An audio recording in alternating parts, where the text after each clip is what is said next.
Hello guys. तो guys आज हम केमिकल बॉन्डिंग का नया लेक्चर स्टार्ट करेंगे। ठीक है, तो ये लेक्चर में हम डिस्कस करेंगे अबाउट फाजन्स रूल। ठीक है, जिसको हम बोलते हैं partial covalent character of ionic bond.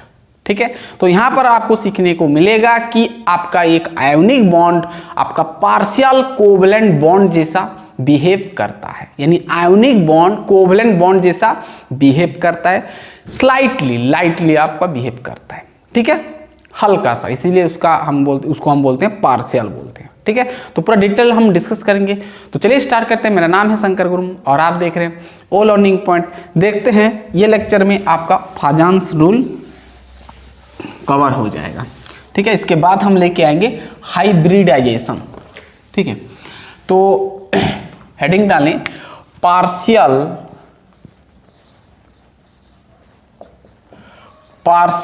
Covalent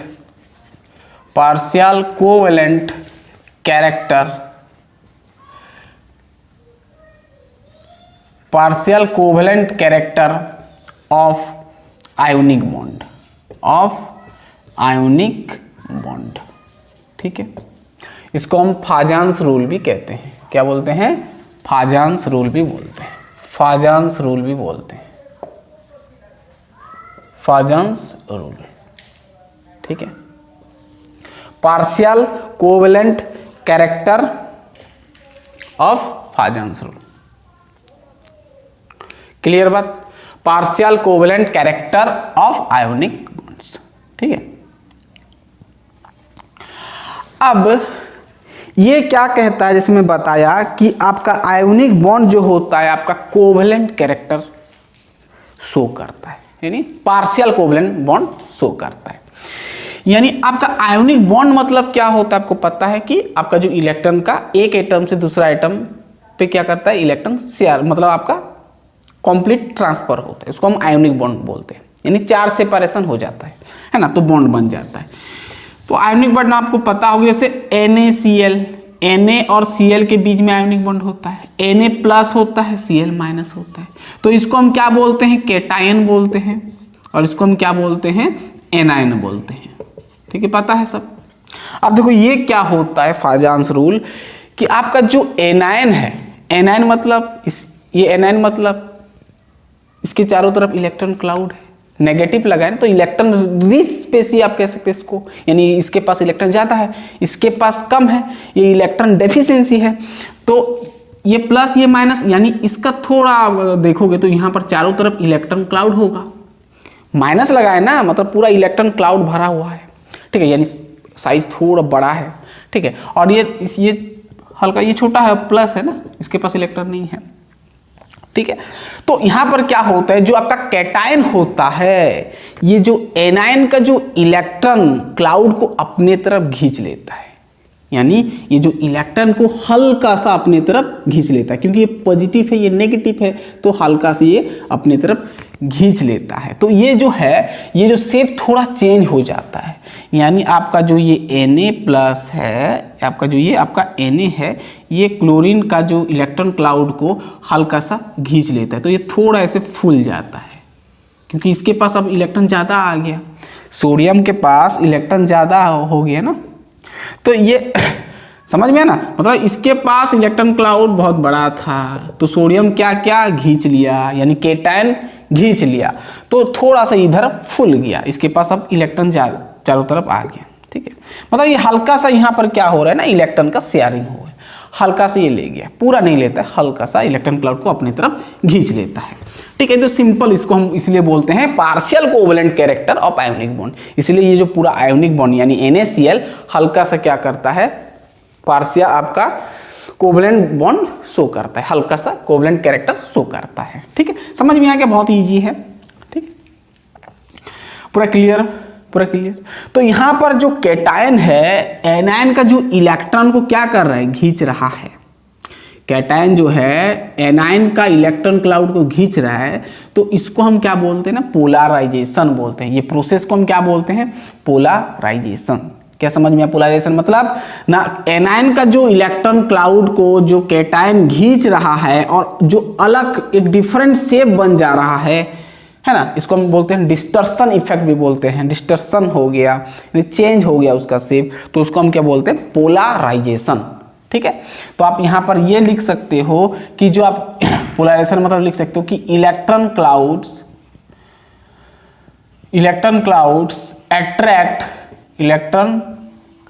clouds attracted by the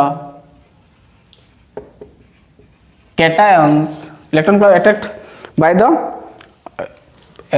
clouds attracted ऐसे लिख दो towards cation,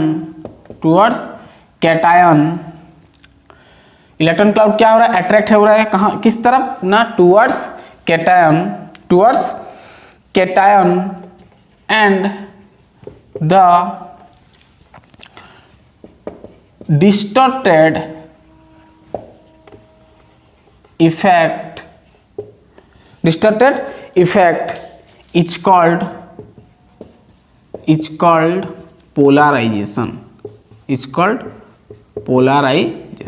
क्या समझ में आया कि पहला शेप दूसरा था, पहला Na+ था और Cl- था, तो माइनस है यानी इसके पास इलेक्ट्रॉन क्लाउड है तो ये अपने तरफ खींच लिया, तो ये इस प्रकार का शेप बन गया, है ना। तो ये डिस्टॉर्टेड इफेक्ट हो गया, इसको हम बोलते हैं डिस्टॉर्टेड इफेक्ट और डिस्टॉर्टेड शेप बोल सकते हो।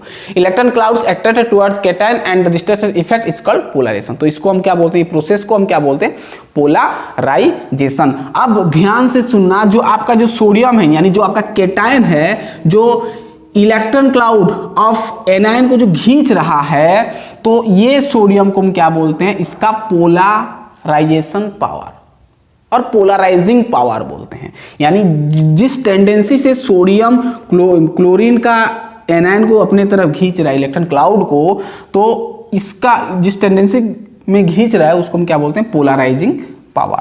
समझ में आ रहा है। यानी आप ये कह सकते हैं कि यहां पर जो कैटायन है to polarise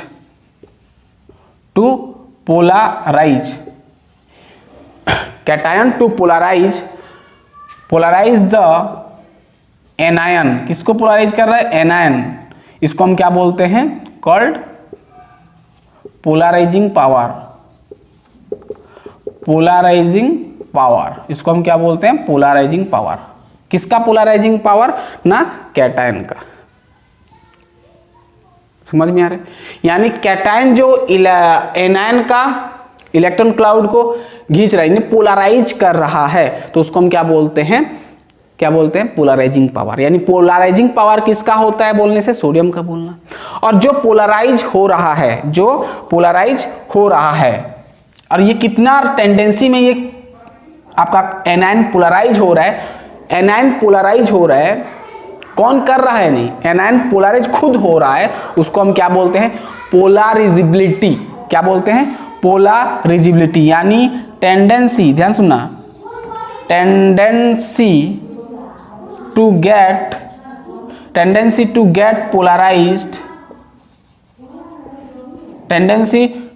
polarised of anion को हम क्या बोलते हैं, पोलरिजिबिलिटी। क्या बोलते हैं, पोलरिजिबिलिटी। यानी tendency to get polarised the anion, ऐसे लिख दो, ऑफ एनायन और द एनायन लिख दो, द एनायन को हम क्या बोलते हैं, पोलरिजिबिलिटी। यानी पोलरिजिबिलिटी किसका होता है, एनायन का, और पोलराइजिंग पावर किसका होता है, कैटायन का। ये थोड़ा ध्यान में रखना, ठीक है। अब देखो, पोलराइजेशन मतलब बता दिया कि जो आपका कैटायन एनायन का इलेक्ट्रॉन क्लाउड को खींचता है तो एक डिस्टॉर्टेड शेप ले जाता है, उसको हम क्या बोलते हैं, पोलराइजेशन। अब ध्यान सुनना, अगर पोलराइजेशन अगर बढ़ता है तो क्या होगा, क्या ये इसका आयोनिक कैरेक्टर वही रहेगा जो पहला था, नहीं रहेगा, कम हो जाएगा, ठीक है। यानी आपको समझ में आ रहा है कि अगर पोलराइजेशन बढ़ेगा, नोट करते जाना, अगर पोलराइजेशन इंक्रीज करेगा, पोलराइजेशन अगर इंक्रीज करता है तो आपका पोलराइजेशन अगर इंक्रीज करता है तो आपका आयोनिक कैरेक्टर क्या हो जाएगा, आयोनिक कैरेक्टर क्या हो जाएगा, डिक्रीज कर जाएगा। क्योंकि भाई जितना पावर बढ़ेगा यानी उतना सोडियम क्या करेगा, क्लोरीन को पोलराइज करेगा, खींच लेगा, तो आपका कोवलेंट कैरेक्टर बढ़ जाएगा और आयोनिक कैरेक्टर कम हो जाएगा। ठीक है, क्योंकि ज़्यादा वो इलेक्ट्रॉन को अपनी तरफ खींचेगा, यानी शेयरिंग थोड़ा ज़्यादा हो जाएगा। शेयरिंग ज़्यादा यानी आयोनिक बॉन्ड का कैरेक्टर कम हो जाएगा। क्योंकि आयोनिक बॉन्ड कब होता है भाई, जब इलेक्ट्रॉन कंप्लीट ट्रांसफर हो जाता है। लेकिन यहाँ पर तो शेयरिंग हो जाएगा ना, आधा ले जाएगा ये, मतलब पूरा नहीं लेगा, मतलब अपने तो हल्का सा खींच लेगा, यानी आपका शेयरिंग टाइप का हो जाएगा। ठीक है, ठीक है ना। तो ये आपका इलेक्ट्रॉन ये चारों तरफ रहता है। ठीक है, इलेक्ट्रॉन क्लाउड है पूरा, ये पूरा क्लियर बात। ठीक है, इतना दूर तक समझ में आ गया। अब कुछ पॉइंट्स लिखो जो कि बहुत ही इंपॉर्टेंट है। ठीक है, जो कि आपका partial covalent character of ionic bond depend करता है ना। चलिए कुछ पॉइंट्स लिखे यहाँ पर। फर्स्ट पॉइंट, अब ध्यान से सुनना। अब मुझे बताओ, ये जो आपका कैटायन है, अगर कैटायन बहुत छोटा हो जाएगा, यानी बहुत छोटा, यानी आपका कैटायन बहुत छोटा, यानी इसका साइज अगर स्मॉल हो जाएगा और एनायन का साइज बड़ा हो जाएगा, ऑब्वियसली ये स्मॉल होगा तो ऑब्वियसली इसका टेंडेंसी खींचने का, इलेक्ट्रॉन क्लाउड को अपने तरफ खींचने का टेंडेंसी उतना बढ़ जाएगा। उतना बढ़ेगा मीन्स क्या हो जाएगा, आपका कोवलेंट कैरेक्टर उतना बढ़ जाएगा, यानी आयोनिक कैरेक्टर उतना कम हो जाएगा। ठीक है, तो समझ में आ रहा है। यानी अगर स्मॉलर साइज है, अगर स्मॉलर साइज ऑफ कैटायन है, स्मॉलर साइज ऑफ कैटायन है, अगर स्मॉलर साइज ऑफ कैटायन है तो आपका क्या हो जाएगा, ध्यान सुना, स्मॉलर साइज ऑफ कैटायन है तो आपका आयोनिक कैरेक्टर कम हो जाएगा। Ionic character, ionic character, ionic character, ionic character क्या हो जाएगा, डिक्रीज हो जाएगा, यानी कोवलेंट कैरेक्टर आपका बढ़ जाएगा। कोवलेंट कैरेक्टर बढ़ जाएगा यानी पोलराइजेशन ज्यादा हो जाएगा और पोलराइजिंग पावर ज्यादा हो जाएगा सोडियम का। और किसी भी कैटायन का, किसी भी कैटायन अगर छोटा है तो उसका पोलराइजिंग पावर क्या हो जाएगा, पोलराइजिंग पावर क्या हो जाएगा भाई, पोलराइजिंग पावर क्या हो जाएगा, बढ़ जाएगा, इंक्रीज कर जाएगा। जितना छोटा कैटायन उसका पोलराइजिंग पावर उतना, पोलराइजिंग पावर मतलब क्या होता है, ये कितना टेंडेंसी में इलेक्ट्रॉन को अपने तरफ वो खींचता है ना। चलिए समझ में आ गई आप, पूरा क्लियर। जैसे मैं आपको एक एग्जांपल बताता हूँ, लिथियम क्लोराइड LiCl में ले गया और एक में ले गया KCl ले गया। अब देखो हम जानते हैं लिथियम और ये पोटासियम है ना, लिथियम और पोटासियम दोनों तरफ तो एनआयन सेम है, क्लोरीन क्लोरीन है, यहाँ पर लिथियम है, ये क्या है आपका पोटासियम है। हम जानते हैं लिथियम का जो साइज होता है, लिथियम का जो साइज होता है पोटासियम से ज़्यादा होता है, सॉरी कम होता है। तो लिथियम छोटा आपका एटम है, पोटासियम बड़ा है, यानी ये जो लिथियम प्लस है और ये जो पोटासियम प्लस है, तो भाई सबसे छोटा कैटायन कौन सा है, लिथियम है, क्योंकि पीरियोडिसिटी में पहला ये फर्स्ट एलिमेंट है ना, सेकेंड एलिमेंट। तो आपका ये हो जाएगा, यानी इसका पोलराइजिंग पावर ज़्यादा हो जाएगा, ये लिथियम, यानी ये कैटायन का पोलराइजिंग पावर ज़्यादा हो जाएगा, पोलराइजिंग पावर ज़्यादा हो जाएगा, पोलराइजिंग पावर ज़्यादा हो जाएगा। मैं ऐसे एरो मार्क में दिखा रहा हूँ। ठीक है, पहला पॉइंट समझ में आ गया कि कैटायन जितना छोटा होगा इलेक्ट्रॉन क्लाउड को अपने तरफ वो उतना खींच पाएगा, क्योंकि हम जानते हैं जो जितना कैटायन मतलब क्या होता है, जिसको कि इलेक्ट्रॉन का जरूरत है, और ज़्यादा छोटा मतलब और ज़रूरत है उसको। ठीक है, यानी ज़्यादा इलेक्ट्रॉन को अपने तरफ खींचेगा, ये मोर एक्टिव होता है ना, तो इसको इलेक्ट्रॉन दरकार पड़ता है। चलिए इतना दूर तक आपको समझ में आ गया। Smaller the size of cation ionic character decrease करेगा, यानी पोलराइजिंग पावर बढ़ जाएगा, यानी आप कोवलेंट कैरेक्टर बढ़ जाएगा, ये भी कह सकते हैं। चलिए अब ये फर्स्ट पॉइंट आपको समझ में आ गया। चलिए दूसरा पॉइंट, अब ये भी तो हो सकता है अगर कैटायन छोटा है तो पोलराइजिंग पावर ज़्यादा हो गया, अगर एनायन बड़ा है, ध्यान सुनना, अगर एनायन बड़ा है तो भी आपका पोलराइजिबिलिटी ज़्यादा होगा, क्योंकि एनायन का पोलराइजिबिलिटी होता है, तो इसका मोर पोलर आपका वो हो सकता है, पोलराइजिबिलिटी हो सकता है ना। अगर लार्ज साइज है, अगर लार्ज चार्ज लिखो, अगर लार्ज चार्ज और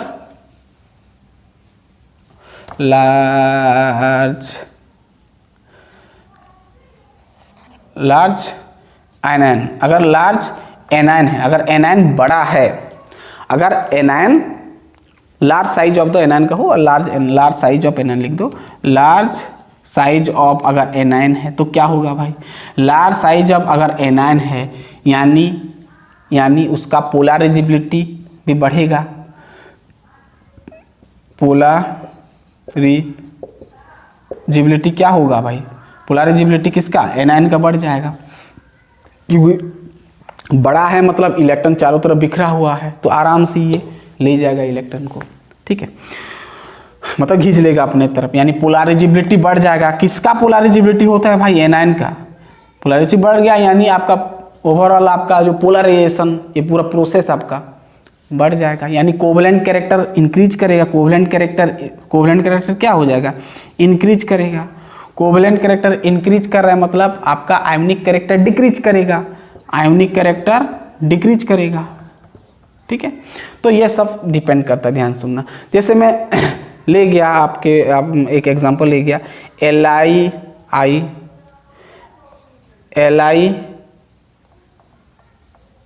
LiBr, LiCl और LiF हो गया, ठीक है। अब मुझे बताओ किसका पोलराइजेबिलिटी, सब तो लिथियम है भाई, कैटायन को देखना नहीं है। अब एनायन के देखो IBrClF है, यानी किस यहाँ पर ये कौन सा स्पेसी का, यानी यहाँ पर तो कैटायन सेम है तो आपको पोलराइजेबिलिटी चेक करना है, एनायन को देखना है। अब अगर कैटायन को देखते तो उसका पोलराइजिंग पावर देखते, तो वही सेम है, तो दोनों का सेम ही है। स्मॉल साइज कैटायन होगा तो पोलराइजिंग पावर मोर होगा, अगर यहाँ पर मैं बताया बड़ा साइज ऑफ एनायन होगा तो पोलराइजेबिलिटी उसका जो उतना होगा, ज़्यादा होगा। तो यहाँ पर देखो सबसे ज़्यादा बड़ा साइज बोलने से हम जानते हैं आयोडीन, फिर Br आता है, फिर Cl आता है, फिर F आता है, यानी F सबसे छोटा यानी सबसे कम, F सबसे छोटा एनायन यानी सबसे कम उसका पोलराइजेबिलिटी होगा, उतना कम पोलराइजेबिलिटी होगा। क्लियर बात, यानी फ्लोरीन उतना पोलराइज्ड नहीं हो पाएगा, बहुत कम होगा, लेकिन आयोडीन ज़्यादा पोलराइज्ड हो जाएगा क्योंकि आयोडीन का जो साइज भी बड़ा होता है, ठीक है। चलिए ये 2 पॉइंट आपको समझ में आ गया। चलिए और एक चीज भी यहां पर समझो, अगर मान लो आपके पास कैटायन है, अब जैसे मैं यहाँ पर प्लस दे दिया, ऐसे +2 भी हो सकता है, +3 भी हो सकता है, +4 भी हो सकता है ना। कैटायन का जो आपका पावर है, चार्ज जो है +1 +2 +3 ऐसे भी हो सकता है।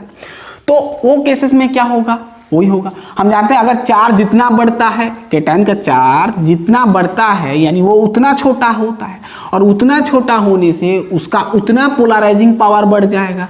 समझ में आ रहा है ना, यानी चार्ज अगर बढ़ता है कैटायन का, ध्यान सुनना नेक्स्ट पॉइंट, अगर चार्ज, ध्यान सुनना, अगर चार्ज ऑफ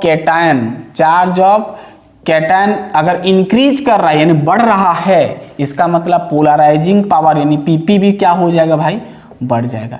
यानी आपका कोवेलेंट कैरेक्टर, ये भी कह सकते हैं कोवेलेंट कैरेक्टर भी क्या होगा, बढ़ जाएगा।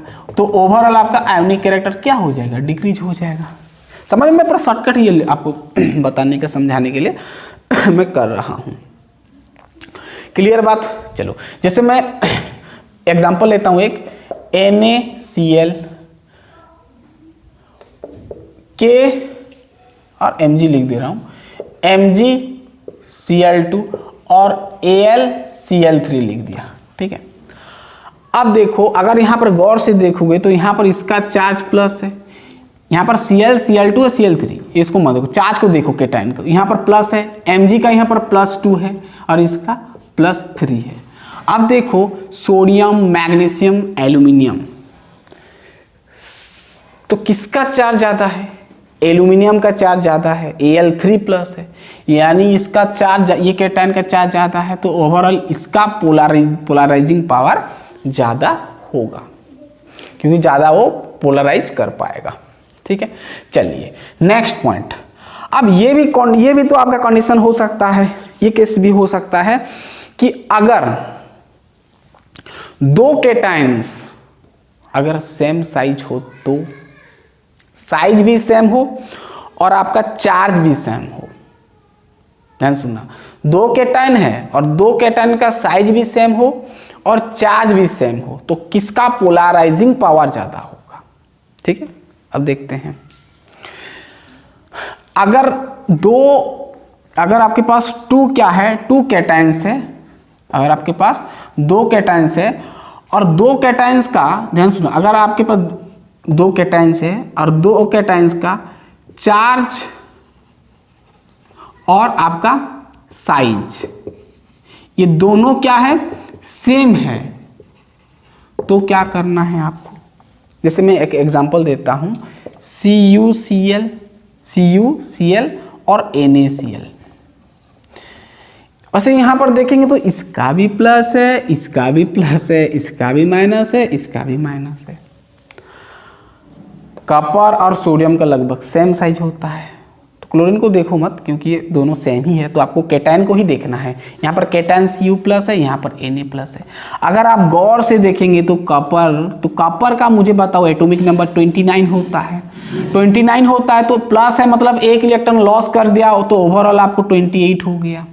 तो अगर इसका देखेंगे तो बाहर सेल में कितना रहेगा? 28, मतलब पहला सेल में 2 रहेगा, दूसरा सेल में 8 रहेगा और तीसरा में आपका 18 रहेगा। यानी 2 8 18 आ गया। 18 मतलब ये कौन सा फॉर्म में आ गया भाई? ये सीडो नोबल गैस में आ गया। क्या आ गया? सीडो नोबल गैस आ गया। ठीक है, किस में आ गया? सीडो गैस में आ गया। सीडो गैस का हो, सीडो गैस। ठीक है, कौन सा आ गया भाई? कौन सा कॉन्फ़िगरेशन में आ गया? सीडो गैस में आ गया। यानी सीधा सीधा याद रखो, ये क्या है आपका? बाहर सेल में 18 आ गया तो सीडो गैस हो गया। ठीक है, क्या आ गया? सीडो गैस हो गया। ठीक है, अब देखो सोडियम का अगर हम देखेंगे, ध्यान सुना, सोडियम का अगर देखेंगे, सोडियम का कितना होता है? सोडियम का आपका होता है hydrogen helium lithium sodium. Sodium का कितना होता है? 12, सॉरी आपका सोडियम का होता है 11 होता है ना, सोडियम का साइज 11, हाँ 11 होता है। तो सोडियम का एटॉमिक नंबर 11 है, तो एक लॉस किया तो कितना हो गया भाई? ओवरऑल आपको 10 मिल गया। 10 मिल गया तो इसका अगर आप देखेंगे फर्स्ट सेल में रहेगा कितना भाई? इलेक्ट्रॉन 2 रहेगा, फिर 8 रहेगा ना, तो 8 आ गया, बाहर सेल में 8 आ गया, तो ये आपका, इसको हम क्या बोलते हैं? Noble gas. क्या बोलते हैं? Noble gas. समझ में आ गया? तो ध्यान सुनना, जब ये केस हो कि दो कैटायन का साइज सेम हो और चार्ज भी सेम हो, तो सबसे ज्यादा पोलराइजिंग पावर किसका होता है? जो कि बाहर सेल में, आउटर मोस्ट सेल में 18 इलेक्ट्रॉन रखता हो। आउटर मोस्ट सेल में कितना ना? 18 इलेक्ट्रॉन रखेगा, यानी सीडो गैस होगा, उसका पोलराइजिंग पावर ज्यादा होगा as compared to noble gas, जिसका कि आउटर मोस्ट में 8 है इलेक्ट्रॉन। ठीक है, आउटर मोस्ट में कितना है? 8 है, इसका 18 है, तो जिसका ज्यादा उसका पोलराइजिंग पावर भी ज्यादा होगा। क्लियर बात? चलिए, अब इतना ही कहानी था फाजांस रूल का। अब सवाल 2 ठो ले जाते हैं, फिर हम अलविदा कहेंगे आपको। ठीक है, चलिए अब जेई का एक मैं आपको देता हूं, 2021 का शायद एक आया था क्वेश्चन एक। चलिए,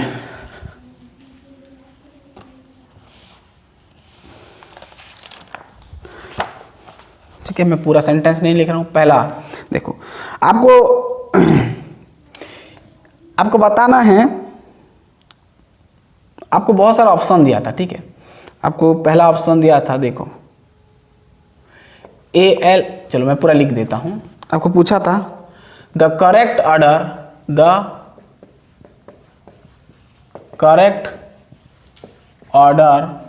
ऑफ पोलराइजिंग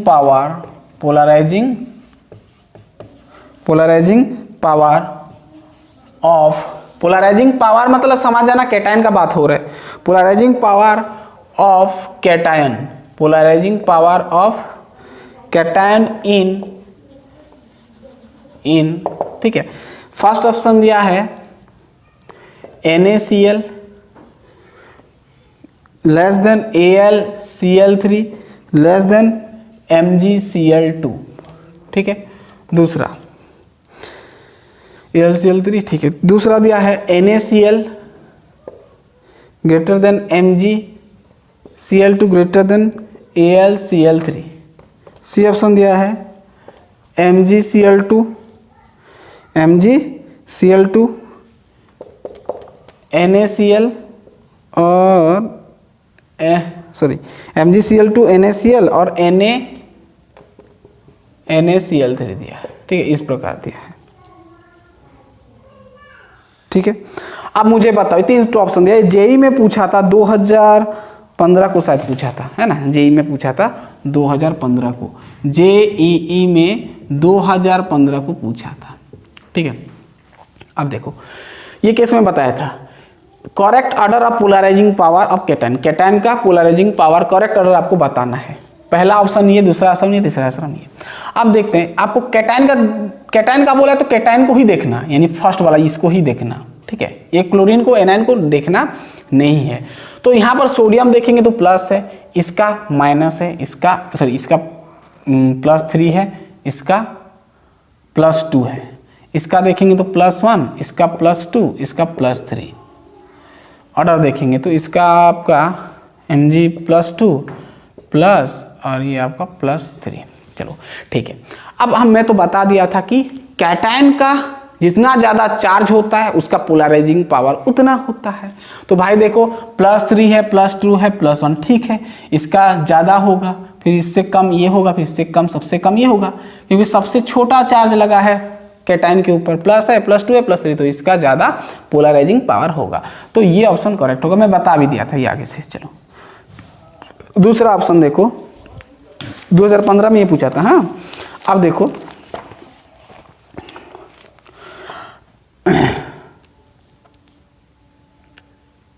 अब यहां पर भी आपको इंक्रीजिंग पोलराइजिंग पावर पूछा है, करेक्ट ऑर्डर बताना है। मैं शॉर्टकट लिख दे रहा हूं, इंक्रीजिंग पोलराइजिंग पावर आपको बताना है, करेक्ट वाला, ठीक है। ऑप्शन दिया था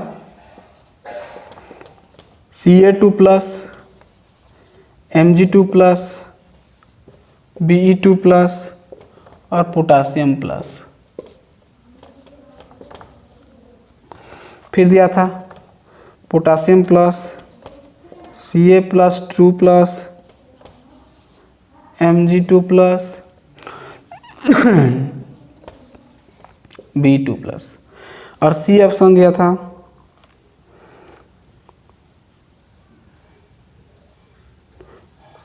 Be2+, potassium plus, calcium 2+, magnesium 2+, ठीक है। अब मुझे बताओ किसका पोलराइजिंग पावर ज़्यादा हो, कौन सा करेक्ट ऑर्डर है इसमें से, ठीक है। ये भी 2000 कितना में पूछा था, 2007 में पूछा था जेई में, 2007 में पूछा था, जेईई में पूछा था, ध्यान देना, ठीक है। अब मैं बताया था फर्स्ट केस में बताया था कि अगर कैटायन का साइज जितना छोटा होगा उसका पोलराइजिंग पावर उतना बढ़ता है, ज़्यादा होता है, मैं बता दिया। तो यहाँ पर अगर देखते हैं गौर से तो कौन सा कैटायन का साइज सबसे छोटा है। अब वो पीरियोडिक टेबल में भी पहला आता है, यानी स्टार्टिंग में आता है। तो पोटासियम कैल्शियम, इसका देखेंगे तो ये तो ऑब्वियसली नहीं होगा, पोटासियम बेरिलियम तो इधर हो गया। तो हम जानते हैं बेरिलियम सबसे छोटा होता है, और ऊपर से उसके पास 2+ भी है तो और छोटा हो जाएगा, फिर 2+, फिर magnesium, calcium, potassium, calcium, magnesium, beryllium, मतलब बेरिलियम सबसे छोटा है, तो ऑब्वियसली यही आपका करेक्ट होगा। तो बेरिलियम एक तो पीरियोडिक टेबल में पहला आता है, स्टार्टिंग में आता है, इसका एटॉमिक नंबर कम होता है, ऊपर से उसके पास इलेक्ट्रॉन भी नहीं है 2 ठो, यानी सबसे छोटा होगा। तो ऑब्वियसली ये सबसे बड़ा होगा, क्योंकि बेरिलियम से और छोटा नहीं है, लिथियम नहीं दिख रहा है, हीलियम कुछ नहीं दिख रहा है, ठीक है। तो ये आपका क्या हो जाएगा, करेक्ट आंसर हो जाएगा, ठीक है। इंक्रीजिंग पोलराइजिंग पावर हो जाएगा, ठीक है। तो बहुत ही इजी है आपका आपका फाजान्स रूल, ठीक है। तो इसके बाद हम पढ़ेंगे हाइब्रिडाइजेशन, ठीक है। तो वहां पर भी हम ज्योमेट्री के बारे में डिस्कस करेंगे। हम VSE प्योर थ्योरी में शेप के बारे में डिस्कस किए थे, यहाँ पर ज्योमेट्री और शेप के बारे में डिस्कस करेंगे। तो नया तरीका हाइब्रिडाइजेशन कॉन्सेप्ट हम निकालेंगे, ठीक है। तो चलिए हम तुरंत हाइब्रिडाइजेशन लेक्चर में मिलते हैं, तब तक के लिए पढ़ाई करते रहिए। All the best.